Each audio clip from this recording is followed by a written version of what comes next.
Mən qurmoqchi bo'lgan davlatda. Abduri Sarvi.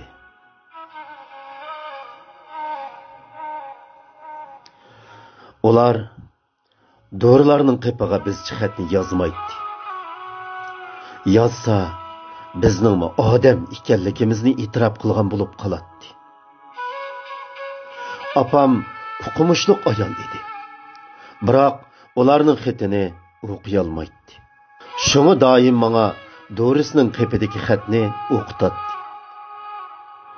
Qancha tal doğru yeyish kerakligini so'raydi. Men bo'lmasam doktorga gapini uqtira olmay qiynaladi.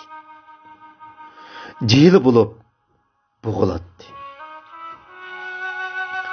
Cho'qim apam bilan ding chash doktorning o'ttirsida tarjimon bo'lishim kerak edi.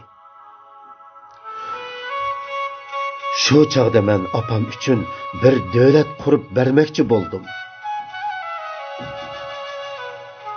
Ben kurmakçı bolgan devlette apamның doğrusunun qepiga biz xat yizilatdi. Bizning doktorlarımız apamның kesilini körüp koyganda ana tilimizde mulayim sözleydi.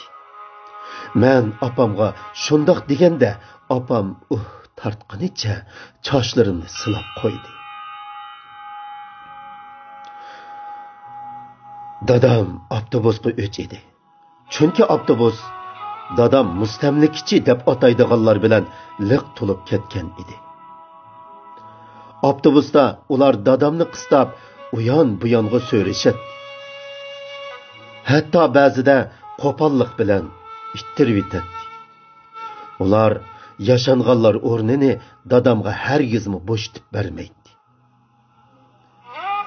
Ularning tellaridan biqsib chiqqan puroq dadamning teximi ochiqini keltiradi. Dadamdak professorlar mashina ololmaydi.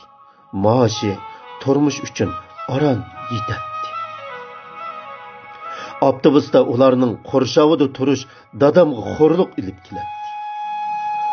Shu chaqda men dadam uchun bir davlat qurib bermoqchi bo'ldim. Men qurmoqchi bo'lgan davlatda dadam avtobusda ular bilan qistalmaydi. Chunki o davlatda biz bo'latdik, ular bo'lmaydi. Men dadamga shundoq deganda, dadam ochiq kulib qo'ydi.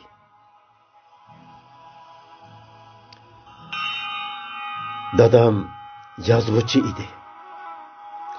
Madaniyat inqilobida yetkichi jaboat tortgan edi. Dadamning yozganlari elga yaraydi. Biroq nashriyatdagilar dadamning yozganlarini nashr qilishdan qo'rqadi. Chunki dadam ularni madhiylaydigan asar yozmaydi. Har bir qurida haqiqat bor edi. Nashriyat haqiqatni besib chiqarishdan qo'rqadi. Dadam keyin asarlarni matbuotga avatmas bo'ldi. Biroq meni o'qitib anglaydigan bo'ldi. Asarning ta'sirlik yerini o'qib etib, yig'amni yushirib, ovozim bo'g'ilganda huzurlanib kulib ketadigan bo'lib qoldi. Nachar asarlar jurnallarda bak ko'p. Biroq dadamning nodir asarlari uyda uxlab qoldi. Ular dadamning keyniga odam silib qo'ygan edi. Bu dadamning parvoyiga kelmaganda qiladi. Biroq buni o'ylash meni qattiq bearam qiladi. Shu chaqda dadam uchun bir davlat qurib bermoqchi bo'ldim. Bu davlatda dadamning asarlarini matbuotlar talishib bosadi. Men dadamga shundoq deganda, dadam ko'zlarini mendan ilib qochdi. Dadam xo'tallik bir yigitni bizning uyda bir oy turg'izib oldi. Bu yigitga hammamiz amroq bo'lib qoldik. U menga "Heytliq kiyimingiz bak yarashibdi singlim" deganda o'z akamdek illiq tuyuldi. Yigit apam yigitga amroq bo'lib qoldi. Chunki yigit apamga ig'ir ishlarni qilishib berdi. Balkonning aynikini silib berdi. Gaz to'ngini 6-qavatga chiqib berdi. Dadam tamoqni men o'qishib etaman deb maqtanganda, opamning tamoqining qilishmaydig'ini deb soldi. Opamning tamoqining tuz ta'mining rahmatlik opasinikiga aynan o'xshaydiganligini deb yig'labatdi. Yigit menga tirishib o'qib, dadamning qizidek bir qiz bo'lishimni topilgan edi.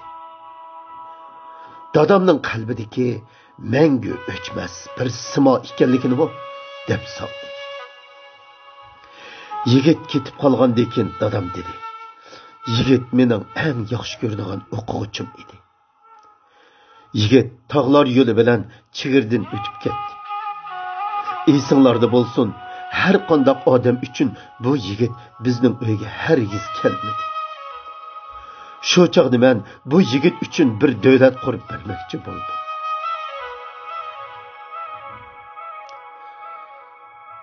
Men qurmoqchi bo'lgan davlatda vijdonli yigitlarni qochqinga, oylanishga majbur qiladigan razillar yo'q edi. Men shundoq deb o'zimga pichirlayotganda bu yigit borsi kelmas yo'ldagi noma'lum taqdirning asiri bo'lib qolgan edi.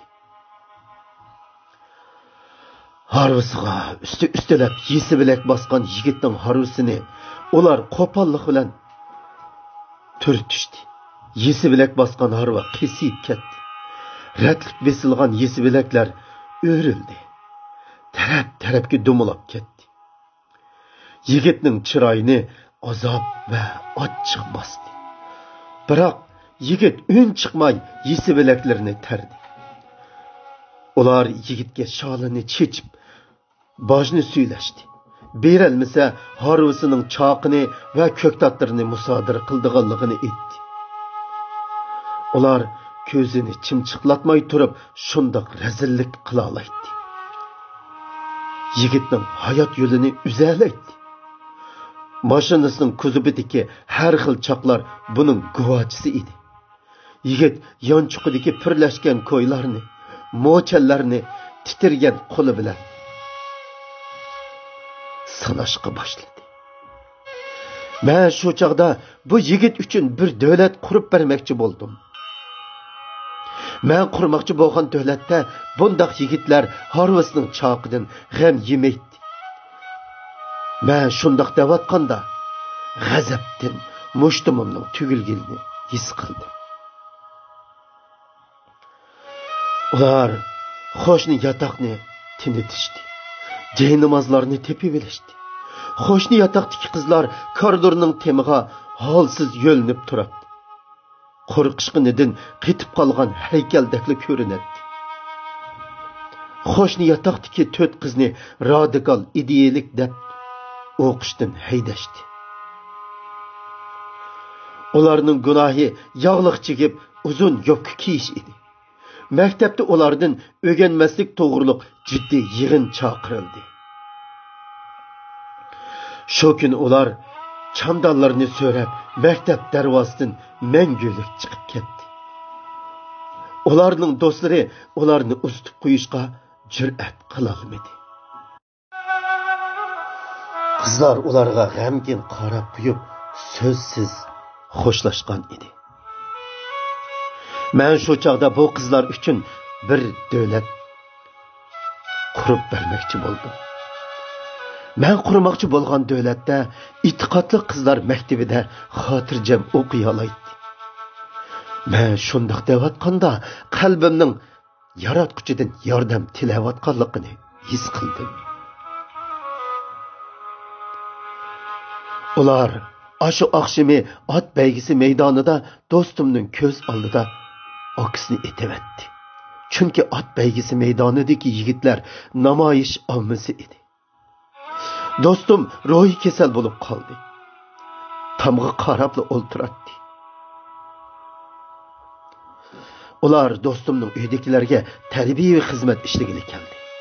Ondan do'stimni psixik davolash bo'limida haqsiz davolashga boshladi. Mening ko'zlarim bu bo'limdagi do'stimga o'xshash qizlarni ko'rib qoldi. Ularning hammasi osh tomoqdan qolgan edi. Hech kimga qaramaydi. so'zlamaydi. Atdigandin kechgacha to'g'risi qarab yotadi. Ularning hammasi oilasidagi erlardan, dadasidan, akisidan yoki enisidan shu kuni kechda ayrilib qolganlar edi. Quloqlarining tubida avtomat ovozi. Ko'z oldidan qonliq jasadlar ketmaydi. Bu qizlarning ruhiyati ig'ir jarohatlangan edi. Doktor ularga qarab beshini chayqaydi. Sestra qiz azaldan bu bo'limga bundoq jiq kasal qabul qilinib boqmaganligini aytib berdi. Haqsiz tarqitilgan tamoqlarni qizlarning opalari yoki ochilari axlat to'ng'iga tashlaydi. Mustamlikchilar ularga chiroyli kiyimlarni elib kelib xushamat qiladi. Hukumatning ularga qanday yaxshi muomala qilayotganligini aytishadi. Yuzlarda o'zlarining yolg'onchi ekanligini bilindiganligining alomatlari g'ilbol ko'rinib qoladi. Men shu chaqda do'stim uchun bir davlat qurib chiqmoqchi bo'ldim. Bu davlatda do'stimning aksi nohaq ko'z oldida etilib ketmaydi.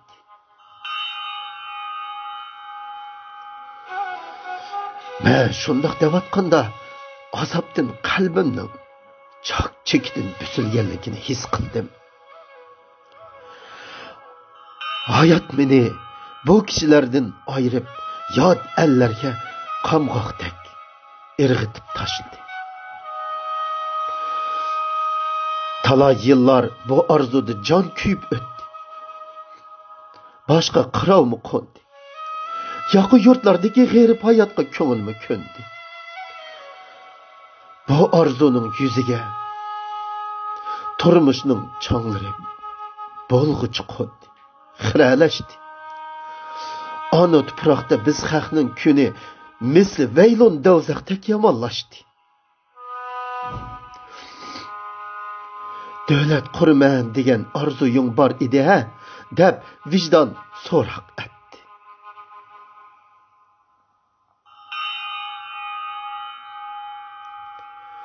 Lavlarim meni masxira qilib kulib qo'ydi.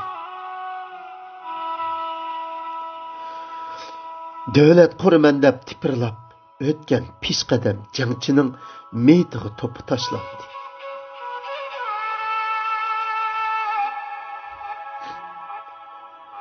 Ustozning vijik badanini yot elning tupri qo'yniga oldi.